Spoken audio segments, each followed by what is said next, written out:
यह कहानी साइलेंस प्रसिद्ध जापानी लेखक शूसाकू एंडो की है। शूसाकू एंडो ने अपने लेखन के माध्यम से धर्म, संस्कृति और मानव मन की गहराइयों का मार्मिक चित्रण किया है। क्या आपने कभी सोचा है कि जब हमारा विश्वास और निष्ठा सबसे कठिन परीक्षा से गुजरती है तो हम क्या करेंगे? क्या होगा जब चारों ओर केवल मौन हो और ईश्वर के अस्तित्व पर प्रश्न चिन्ह लग जाए? क्या हमारे पास उस मौन के बीच भी ईश्वर की पुकार सुनने का साहस है? इस कहानी में हम एक युग के उन क्षणों का सामना करते हैं जब ईमानदारी, साहस और विश्वास की सच्ची परख होती है। आइए इस अद्वितीय यात्रा में साथ चलें और अनुभव करें वह संघर्ष जो आत्मा की गहराइयों को झकझोर देता है। तो चलिए शुरू करते हैं। अध्याय 1, जापान में आगमन। 17वीं सदी का प्रारंभिक समय था जब यूरोप में ईसाई धर्म का प्रचार प्रसार जोरों पर था। पादरी सेबास्तियाओ रोड्रिग्स और उनके साथी फादर फ्रांसिस्को गर्पे पुर्तगाल से जापान की ओर रवाना होते हैं। उनका उद्देश्य अपने गुरु फादर क्रिस्टोवाओ फेरेरा को खोज निकालना था, जिनके बारे में यह अफवाह थी कि उन्होंने अत्याचारों के कारण अपना धर्म त्याग दिया है। जापान के तट पर पहुंचते ही वे खुद को एक अनजान और दुर्गम भूमि में पाते हैं। स्थानीय लोगों की निगरानी में वे अपने गंतव्य तक पहुंचने के लिए नावों और गुप्त मार्गों का उपयोग करते हैं। गांवों में पहुंचने के बाद वे देखते हैं कि स्थानीय ईसाई किस प्रकार अपने विश्वास को छिपाकर रखते हैं और गुप्त सभाओं में भाग लेते हैं। इस दौरान पादरी गहरी आस्था और विश्वास के साथ अपनी जिम्मेदारी को निभाने का संकल्प लेते हैं। वे गांव के लोगों से मिलते हैं, उनकी कठिनाइयों और संघर्षों को समझते हैं और उन्हें ईसाई धर्म की शिक्षा देते हैं। इस प्रक्रिया में रॉड्रिग्स और गर्पे दोनों ही अपने विश्वास और धैर्य को मजबूत करने की कोशिश करते हैं। अध्याय 2, छिपा हुआ विश्वास। गांवों में रहते हुए फादर रॉड्रिग्स और फादर गर्पे ने देखा कि स्थानीय ईसाई अपने विश्वास को बचाने के लिए कितनी कठिनाइयों का सामना कर रहे हैं। ये लोग गुप्त रूप से अपने धर्म का पालन करते हैं और अत्याचारियों से बचने के लिए अपने धार्मिक अभ्यासों को छिपा कर रखते हैं। रॉड्रिग्स और गर्पे इन गुप्त सभाओं में भाग लेते हैं, जहां वे सामूहिक प्रार्थना, बपतिस्मा और धार्मिक शिक्षा का आयोजन करते हैं। इन सभाओं में भाग लेने वाले लोग अपनी जान की परवाह किए बिना अपने विश्वास को बनाए रखने की कोशिश करते हैं। फादर रॉड्रिग्स ने देखा कि इन लोगों का विश्वास कितना मजबूत है और इससे उनका अपना विश्वास भी मजबूत हुआ। इस बीच रॉड्रिग्स और गर्पे को स्थानीय अधिकारियों से बचने के लिए गुप्त स्थानों पर छिपकर रहना पड़ता है। वे गांव वालों के घरों में रहते हैं और अपने पहचान को छिपाने के लिए अलग अलग भेष बदलते हैं। इस समय के दौरान वे स्थानीय संस्कृति और लोगों के जीवन को भी करीब से देखते हैं और समझते हैं। अध्याय 3, विश्वास की चुनौती। जैसे जैसे समय बीतता है, रॉड्रिग्स और गर्पे को अपने मिशन में कई चुनौतियों का सामना करना पड़ता है। उन्होंने सुना कि फादर फेरेरा ने अत्याचार के दबाव में आकर अपना धर्म त्याग दिया है। ये खबर उनके लिए एक बड़ी चुनौती बनकर आई। वे खुद से सवाल करने लगे कि क्या वे भी ऐसी परिस्थिति में अपने विश्वास को बनाए रख पाएंगे। इस दौरान स्थानीय ईसाइयों पर अत्याचार और बढ़ने लगे। अधिकारियों ने कई ईसाइयों को पकड़कर यातनाएं दी ताकि वे अपना धर्म त्याग दें। रॉड्रिग्स और गर्पे इन अत्याचारों को देखकर अत्यंत दुखी हुए और उनके दिल में अपने विश्वास को लेकर और भी सवाल उठने लगे। फादर रॉड्रिग्स ने देखा कि कैसे लोगों का विश्वास इन कठिनाइयों के बावजूद अटूट बना हुआ है। इससे उनका मनोबल भी बढ़ा और उन्होंने अपने मिशन को जारी रखने का संकल्प लिया। लेकिन यह भी स्पष्ट हो गया कि आगे की राह बहुत कठिन है और उन्हें अपने विश्वास की परीक्षा के लिए तैयार रहना होगा। अध्याय 4, पकड़ और यातना। एक दिन जब रॉड्रिग्स और गर्पे एक गुप्त सभा में भाग ले रहे थे, उन्हें धोखे से पकड़ लिया गया। उन्हें और अन्य ईसाइयों को स्थानीय अधिकारियों के सामने पेश किया गया। रॉड्रिग्स और गर्पे को अत्यधिक यातनाओं का सामना करना पड़ा। ताकि वे अपना धर्म त्याग दें और ईसाइयों के नाम बता दें। अधिकारियों ने उन्हें मानसिक और शारीरिक यातनाएं दी। उन्होंने देखा कि अन्य ईसाइयों को भी यातनाएं दी जा रही हैं और उनकी पीड़ा को देखकर रॉड्रिक्स का दिल टूट गया। उन्होंने अपने विश्वास को बनाए रखने की कोशिश की, लेकिन यह एक बहुत ही कठिन परीक्षा थी। रॉड्रिक्स ने भगवान से प्रार्थना की, लेकिन उन्हें कोई उत्तर नहीं मिला। भगवान की चुप्पी ने उनके विश्वास को और भी चुनौती दी। उन्होंने देखा कि कैसे उनके साथी ईसाइयों ने अपने विश्वास को बनाए रखा और इसने उन्हें भी अपने विश्वास को बनाए रखने की प्रेरणा दी। अंत में रॉड्रिक्स और गर्पे को अलग-अलग स्थानों पर भेज दिया गया ताकि वे अपने विश्वास की परीक्षा में अकेले हों। इस समय के दौरान रॉड्रिक्स ने अपने विश्वास और भगवान की चुप्पी के बीच संतुलन बनाने की कोशिश की। उन्होंने अपने अंदर एक नई शक्ति और धैर्य का संचार महसूस किया, जो उन्हें आगे की चुनौतियों का सामना करने के लिए तैयार कर रही थी। अध्याय 4, पकड़ और यातना। रॉड्रिक्स और गर्पे के पकड़े जाने के बाद उन्हें स्थानीय अधिकारियों के सामने पेश किया गया। उन पर और अन्य ईसाइयों पर अत्यधिक दबाव डाला गया ताकि वे अपना धर्म त्याग दें। इन अत्याचारों का सामना करते हुए रॉड्रिक्स ने देखा कि उनके साथी ईसाई किस प्रकार यातनाओं को सहते हुए भी अपने विश्वास को बनाए रखते हैं। पकड़े जाने का विवरण। रॉड्रिक्स और गर्पे को एक धोखेबाज गाइड के माध्यम से पकड़ा गया, जो उन्हें सुरक्षित स्थान तक ले जाने का वादा करता था। जब वे अपने गंतव्य पर पहुंचे तो उन्हें पता चला कि यह एक जाल था। वहां पहले से ही सैनिक और अधिकारी इंतजार कर रहे थे। रॉड्रिक्स और गर्पे को बांधकर स्थानीय जेल में ले जाया गया। यातनाओं का विवरण। जेल में उन्हें अलग-अलग कोठरियों में बंद कर दिया गया।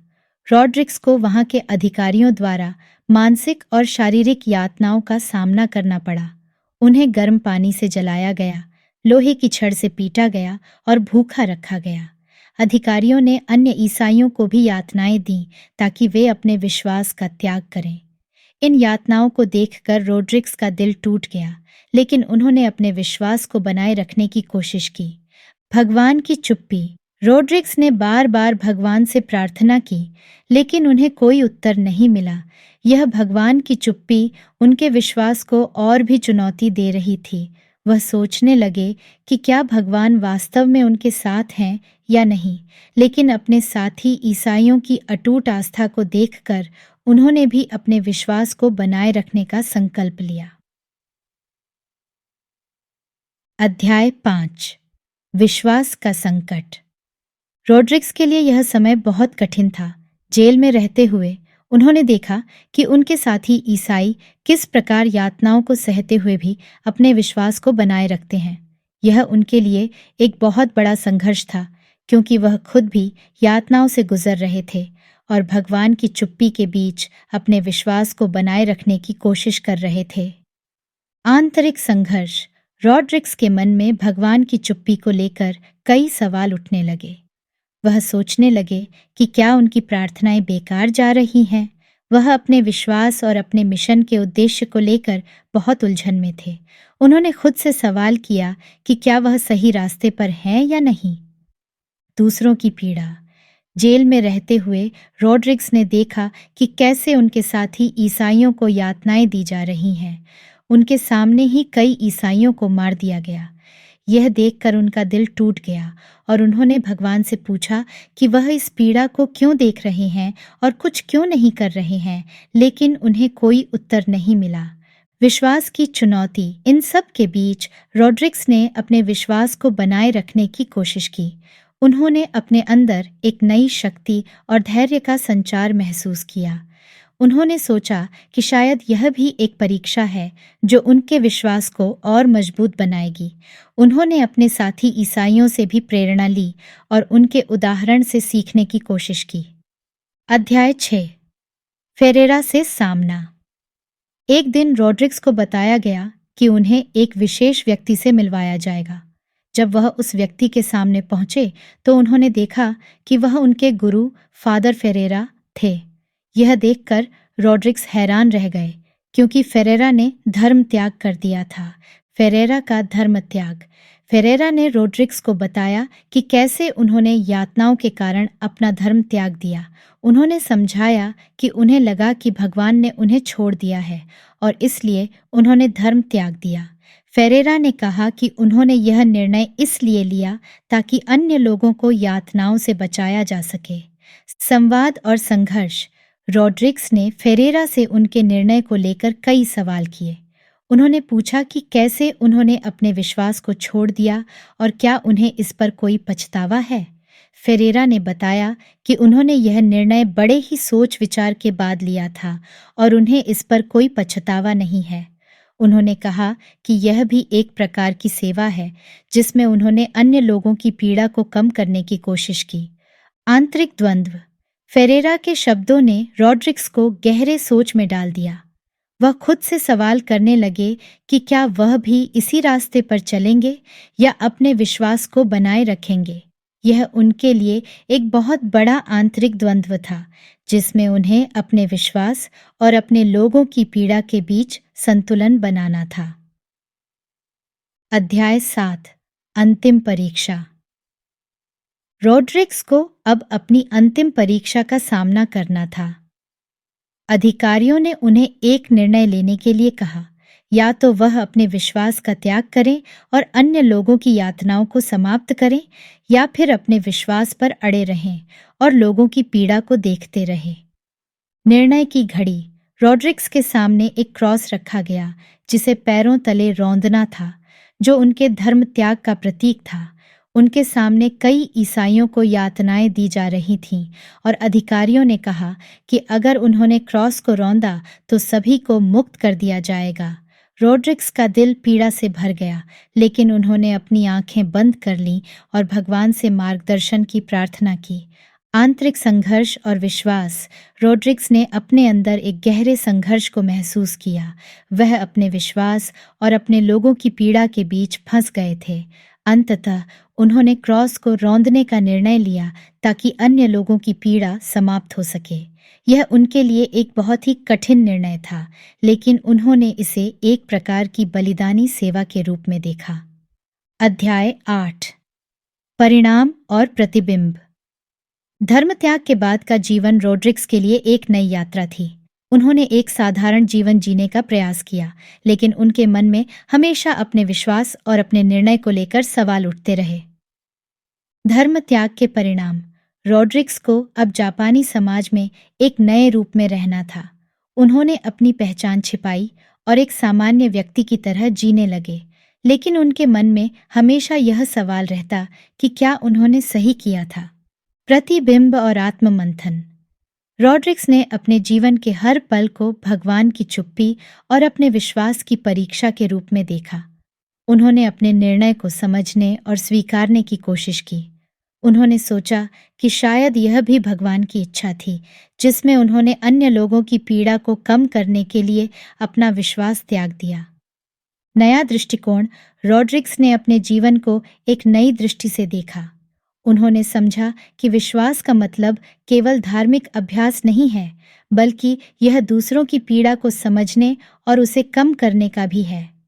उन्होंने अपने निर्णय को एक नई प्रकार की सेवा के रूप में स्वीकार किया और अपने जीवन को इसी दिशा में समर्पित कर दिया।